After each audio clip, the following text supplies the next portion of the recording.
Bismillahirrahmanirrahim. Alhamdulillahi hamdan katsiran tayyiban mubarakan fih kama yuhibbu rabbuna wa yarda. Asyhadu an la ilaha illallah wahdahu la syarika lah wa asyhadu anna Muhammadan abduhu wa rasuluhu la nabiyya ba'da. Amma ba'du. Wa qala Allah ta'ala fil Qur'anil Karim, ya ayyuhalladzina amanu taqullaha haqqa tuqatih wa la tamutunna illa wa antum muslimun.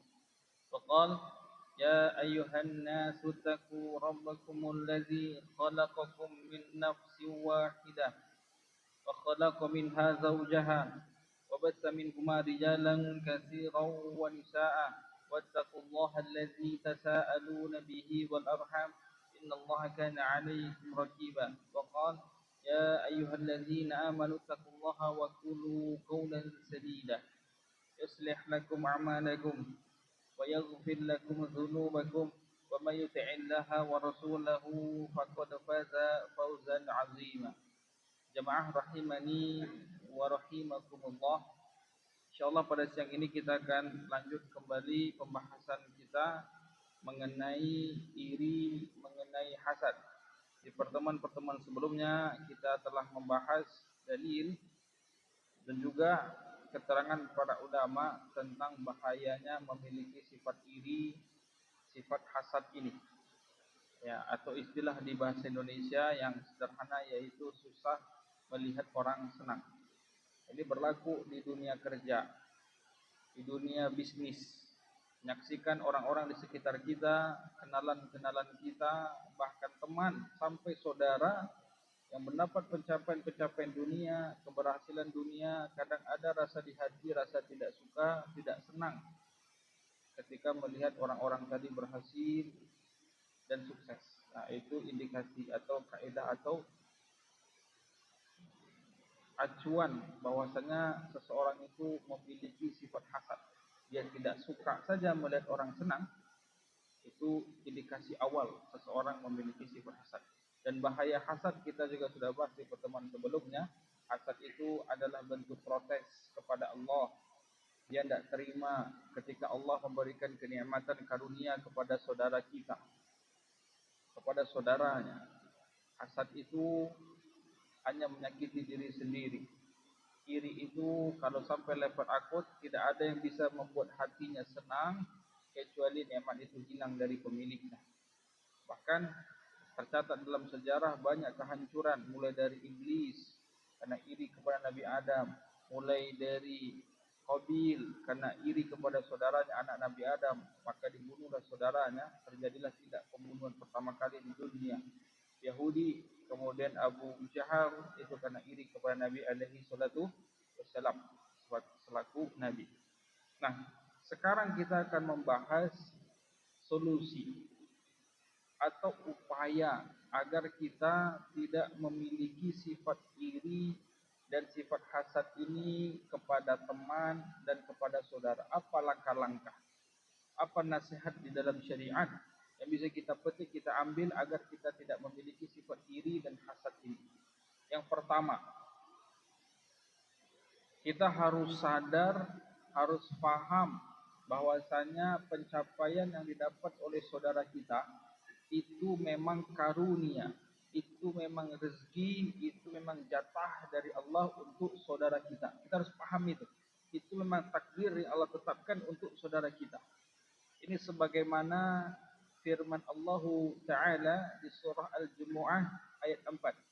Zalika fadlullahi yu'tihi man yasha' wallahu dzul fadlil azim. Itu adalah karunia Allah, pemberian Allah yang Allah berikan atau yang datang kepada siapapun yang Allah kehendaki. Itu adalah karunia Allah yang akan datang atau mendatangi siapa saja yang Allah kehendaki. Jadi pahami solusi agar tidak iri, tidak hasad. Yang pertama, kita harus tahu pencapaian yang diperoleh oleh saudara, teman, kenalan kita tadi itu memang takdir Allah dan karunia dari Allah. Kita tidak boleh protes, kita tidak boleh tidak menyukai hal itu. Kenapa? Karena kalau kita tidak menyukai keputusan Allah, sama dengan tidak menyukai yang membuat, yang menetapkan keputusan. Kemudian solusi kedua agar kita dijauhkan dari sifat iri dan sifat hasad ini, yang kedua adalah berdoa. Ada doanya, bisa cek di rumah bapak sekalian, ibu sekalian, itu di surat Al-Hasyr ayat 10. Saya ulangi, bisa cek searching di Google-nya nanti. Al-Hasyr, surah Al-Hasyr ayat 10. Ada penggalan di sana, ada doa yang Allah ajarkan kepada kita agar selamat dari sifat iri dan hasad kepada sesama kaum muslimin ini. Di sana ada penggalan doa. Allah Ta'ala berfirman di sana, Rabbana ighfir lana wa li ikhwanina alladhina sabaquna bil iman wa la taj'al fi qulubina ghillan lil ladzina amanu rabbana innaka ra'ufur rahim. Rabbana ighfir lana, ya Allah, ampunilah dosa-dosa kami, wal ikhwanina alladzina sabaquna bil iman, dan juga ampunilah dosa saudara-saudara kami yang telah lebih dulu beriman. Ampunilah dosa-dosa kami dan dosa saudara kami yang telah dulu beriman.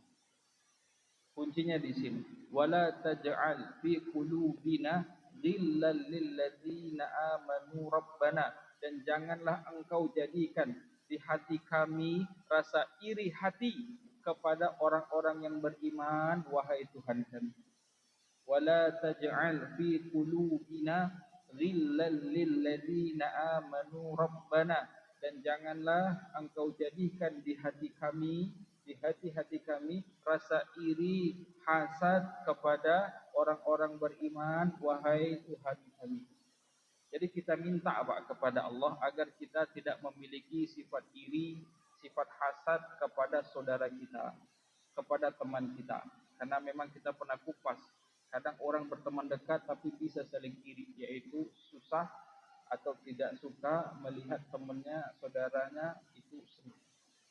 Kemudian langkah ketiga, ada nasihat dari Nabi alaihi salatu wasallam, hadis sahih Bukhari dan Muslim, yang bisa dilakukan agar kita tidak memiliki sifat iri, sifat hasad kepada saudara kita.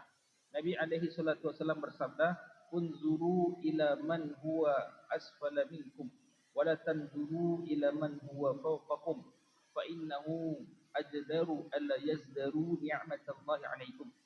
Lihatlah kepada orang-orang yang di bawah kalian. Jadi kalau levelnya masalah dunia atau kalau pencapaian dunia, perkara dunia, itu perintah Rasul, lihat kepada orang yang di bawah kita. Wala tanzuru ila man huwa fawqakum, dan jangan lihat kepada orang-orang yang di atas kita masalah dunia dan pencapaiannya. Kalau kita masalah dunia ini, kita melihat orang yang di bawah kita pencapaiannya, maka hal itu, fa innahu, maka hal itu akan layak, sangat membantu agar kita tidak merendahkan nikmat Allah atas kita.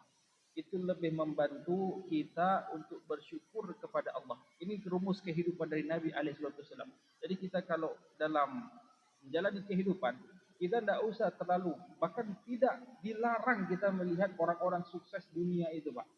Tapi lihatlah orang-orang yang di bawah kita itu membantu kita lebih bersyukur. Kita mungkin sekarang bisa jalan, lihat orang yang kakinya sudah diamputasi dan tidak bisa berjalan. Kita bisa melihat, alhamdulillah, pakai kacamata mungkin tidak terlalu jelas, dibuka kacamata tak nampak. Alhamdulillah, ada orang yang tidak bisa melihat sama sekali matanya. Jadi kalau masalah-masalah dunia, pencapaian kesuksesan dunia, lihat orang yang di bawah kita levelnya. Jangan lihat orang yang di atas kita. Dengan sikap seperti ini, itu membantu kita lebih bersyukur atas nikmat Allah.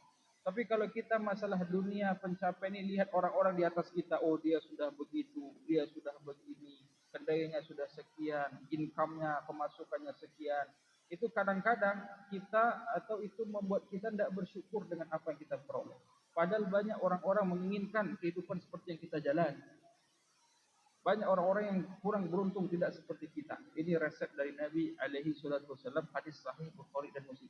Dan ini membantu kita tidak punya sifat iri dan hasad kepada saudara kita, karena kita tidak melirik ke pencapaian mereka. Mungkin sekedar lihat tahu sudah, tapi tidak dipantengin, tidak diurusin gitu ya. Karena ngurusin pencapaian-pencapaian orang lain, inilah dia yang mengantarkan sifat iri dan hasad tadi. Makanya kata Nabi alaihi salatu wasallam, lihat kalau masalah dunia, itu lihat orang-orang yang di bawah kita. Tapi kalau masalah ibadah baru lihat orang yang Masya Allah, dia dagang iya, sholat tepat waktu, dia dagang iya, baca Quran juga, dia dagang iya, sholat sunnah juga, dia dagang iya, puasa Senin Kamis, ini tidak apa-apa. Tapi kalau masalah dunia, wah ini 24 jam menggalih, tidak lalu-lalu, anda usah itu dikaji. Tidak lalu-lalunya 2 jam lalu sehari, menggalih siang dan malam, 2 jam lalu sehari. Ada pula pasar itu semakin malam semakin ramai. Kadang belum azan subuh sudah ramai pasar. Bukan itu dilihat. Oh dia sibuk, handphonenya 3, tidak berhenti bunyi. Gitu ya, tidak berhenti bunyi. Ini bunyi sampai salah angkat ya. Yang bunyi ini angkat ini. Atau handphone orang bunyi diangkat pula sama dia. Handphone orang bunyi diangkat. Saya pernah lihat ada orang kaya seperti itu Pak. 3 handphonenya tidak berhenti bunyi. Makan aja tidak bisa. Mau makan sedikit bunyi. Mau makan sedikit bunyi. Saya pikir ini tidak enak hidup seperti ini. Nah, jadi kalau untuk masalah-masalah dunia, jangan lihat orang-orang yang seperti tadi. Itu tadi 3 upaya yang bisa dilakukan agar kita tidak iri, tidak hasad dengan pencapaian orang lain. Yang pertama tadi, kita harus sadar itu memang takdir rezeki Allah untuk dia. Udah kita nggak boleh protes. Jangan protes, itu keputusan Allah. Tidak boleh diganggu-gugat. Yang kedua, baca doa. Al-Hasyr ayat 10. Agar kita tidak punya sifat iri di hati kepada orang-orang beriman saudara kita. Yang ketiga, jangan lihat ke atas masalah dunia ini, tapi lihat ke bawah. Kemudian, apa yang harus kita lakukan juga supaya orang tidak iri kepada kita. Supaya kita tidak menjadi sasaran hasad orang lain. Karena ini mempengaruhi. Ada rumus dari Nabi SAW. Untuk orang-orang yang punya rencana, punya planning, punya program, punya project, maka jangan kasih tahu kepada orang lain. Kecuali mungkin orang-orang yang benar-benar dia percaya. Tapi kalau orang-orang lain tidak usah. Kadang sekian banyak orang yang mendengar informasi agenda kita, rencana kita yang hebat itu, sebanyak orang yang dengar, itu belum tentu suka semua. Mungkin senyum-senyum iya, tapi di hatinya kita tidak tahu. Makanya kata Nabi SAW, Ista'inu ala injahil hawaij bil kitman fa inna kulla dhi ni'mah mahsudun. Minta tolonglah kepada Allah untuk mensukseskan projek kalian dengan cara menyembunyikannya. Kenapa? Karena setiap pemilik kenikmatan pasti ada orang yang iri kepadanya. Jadi kita pun jangan punya agenda, tidak usah terlalu banyak diceritakan ke orang lain. Makanya ada banyak orang punya rencana yang hebat, planning yang bagus. Mungkin karena terlalu banyak ngomong ke orang, nggak jadi rencananya itu. Tapi ada kalanya Pak, orang punya rencana hebat, dia nggak ngomong sama siapapun, udah jadi baru orang tahu. Itu banyak. Tadi itu kita bilang ke sini, doakan ya, senyum-senyum iya. Dalam hatinya kita tidak tahu dia suka atau tidak. Dia doakan atau doakan sebaliknya. Ini kurang lebih langkah-langkah yang bisa dilakukan agar kita selamat dari sifat yang namanya iri dan hasad. Kemudian, di dalam Islam, menyambung dari hadis Sahih Bukhari dan Muslim tadi, melihat ke bawah, jangan lihat ke atas dalam aspek dalam pencapaian dunia. Di dalam Islam, iri itu ada 2. Hasad itu ada 2. Yang pertama ada yang negatif, yang tercela. Inilah materi yang kita bahas. Hukumnya adalah haram. Tidak boleh kita punya sifat hasad tadi. Karena itu bentuk protes kepada Allah. Kita tidak suka orang senang, padahal Allah yang buat dia senang. Yang kedua, ada iri, ada hasad yang positif, yang terpuji. Yaitu iri hasad terkait akhirat, terkait amalan saleh. Ada hadis Sahih Bukhari dan Muslim. Nabi SAW bersabda, La hasada ila ala isnadain. Rajulun atahu Allahu malan. Fahuwa yunfiku minhu ana al-layli wa ana an-nahar. Wa rajulun atahu Allahu al-Quran. Wa huwa yakumu bih ana al-layli wa ana an-nahar. Tidak boleh iri kecuali kepada 2 golongan. Kepada 2 orang. Yang pertama, orang yang Allah kasih rezeki, dilimpahkan harta dan dia sibuk berinfak siang dan malam. Yang kedua, orang yang Allah kasih Al-Quran dan dia sibuk membaca dan mengamalkan isinya siang dan malam. Jadi perbedaan iri negatif dan positif. Iri yang negatif ini adalah tidak suka dengan pencapaian dunia. Kesuksesan dunia. Plus dia ingin kesuksesan itu, pencapaian saudaranya itu hilang. Tapi kalau iri yang positif namanya ghibthah. Ini dia itu iri dengan pencapaian akhirat seseorang. Loh, dia kok rajin ya sholatnya, dagang iya baca Quran rajin, dagang iya puasa rajin, dagang iya sedekah rajin, dagang iya sholat tepat waktu. Dia iri dan ia ingin seperti itu. Plus dia tidak ingin nikmat ibadah tadi hilang dari saudaranya. Itu perbedaan antara iri yang positif dan iri yang negatif. Wallahu a'lam. Wassallallahu ala nabiyyina Muhammad wa ala alihi wa sahbihi ajma'in. Wa akhiru da'wana alhamdulillahi rabbil alamin. Assalamualaikum warahmatullahi wabarakatuh.